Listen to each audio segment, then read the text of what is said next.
কেউ আসলে ভরসার না। এখানে দুজন পেশাদারিত্ব দেখানোর কারণে আমরা দর্শক হিসাবে খুব খুশি। এটা হচ্ছে তার মান সম্মান বাঁচানোর জন্য, ঠিক আছে। এই দৃশ্যটি দেখুন, এবার বিখ্যাত সেই গানের লাইনটি মনে করুন। এভাবেও ফিরে আসা যায়।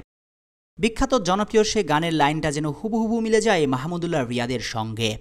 কোচ চন্দিকা হাতুরু সিংয়ের বিস্ফোরা ছিলেন রিয়াদ। রিয়াদকে দল থেকে ছেটে ফেলতে কম পায়তারা করেননি মিস্টার হাতুরু। গল্পটা তো কম আর বেশি সবারই জানা, অথচ ভাগ্যর কি লীলা খেলা। আজ সে হাতুরুকে সমালোচনার হাত থেকে বাঁচান সাইলেন্ট কিলার। রিয়াদ তার ক্যারিয়ারের সবচেয়ে বড় হেটারটাকে ভালোবাসাতে বাধ্য করিয়েছেন, ব্যাটে বলে জ্বলে উঠে। শ্রীলঙ্কার বিপক্ষে বিশ্বকাপের প্রথম ম্যাচ শেষে রিয়াদকে বুকে জড়িয়ে ভালোবাসা দিলেন টাইগারদের কোচ চন্দিকা হাতুরু সিংহে। সেটা টাইগার সমর্থকরা কিভাবে দেখছেন, এটা নিয়ে এখন আমরা কথা বলবো টাইগার সমর্থকদের সঙ্গে। মাহমুদুল্লাহ রিয়াদকে বুকে জড়িয়ে ধরেছিলেন বাংলাদেশের কোচ চন্দিকা হাতুরু সিংহে, যে রিয়াদের সাথে হাতুরুর সম্পর্ক খুব একটা ভালো ছিল না দ্বিতীয় দফায় কোচে আসার পর।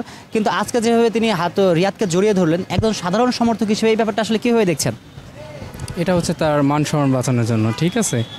আর বাংলাদেশের যে টিম ম্যানেজমেন্ট, এটা আসলে তারা যে কি চায় আর কি করতে পারে, সেটা সাধারণ জনগণ হিসেবে আমি মনে করি তারা একদম ভুল সিদ্ধান্ত নেয়। সব কিছুর উপর হচ্ছে রেজাল্ট। তো রেজাল্ট যখন ভালো হয় তো অনেক সময় খুব খারাপ ছাত্রের প্রতিও ভরসা বাইরে যায় শিক্ষকের। আমার মনে হয় এরকমটাই হয়েছে, হয়তো বা তার সাথে ওইভাবেই আনাই, কিন্তু যেহেতু সে একজন কোচ, তার দায়িত্ব বলেন বা হচ্ছে তার দেখানো বলেন, লোক দেখানো বলেন, যেটাই হোক সেটা হতে পারে। কিন্তু আমি সাধারণ দর্শক হিসেবে বা সাধারণ ইয়াদ হিসেবে আমি এটাকে পজিটিভলি দেখি। এটা আসলে নেগেটিভ কোনো কিছু না। এখানে রিশাদ হোসেনকে হারিয়ে বিপাকে বাংলাদেশ। স্রোতের বিপরীতে তখন সাঁতার কাটতে হবে টাইগার সমর্থকদের।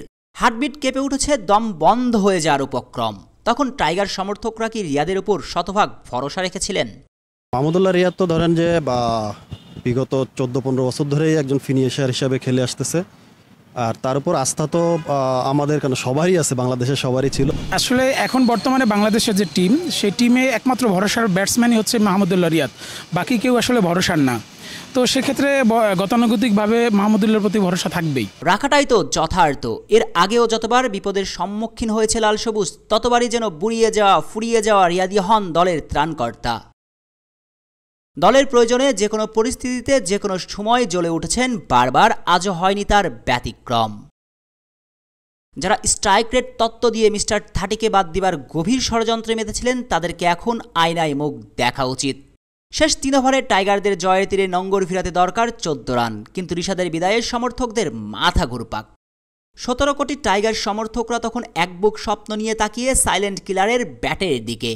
রিয়াদও দিলেন আস্থার শতভাগ প্রতিদান। ঠান্ডা মাথায় খেলা শেষ করে টি-20 বিশ্বকাপে রিয়াদের ঘাড়ে চেপেই বাংলাদেশের শুভ সূচনা।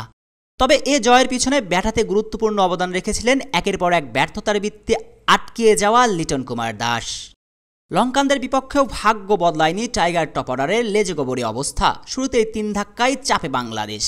ঠিক সেই পরিস্থিতিতে দলের হাল ধরেছেন এলকেডি। 38 বলে 36 রানের মহা গুরুত্বপূর্ণ ইনিংস খেলে বাংলাদেশকে কক্ষপথে রেখেছিলেন লিটন কুমার দাস।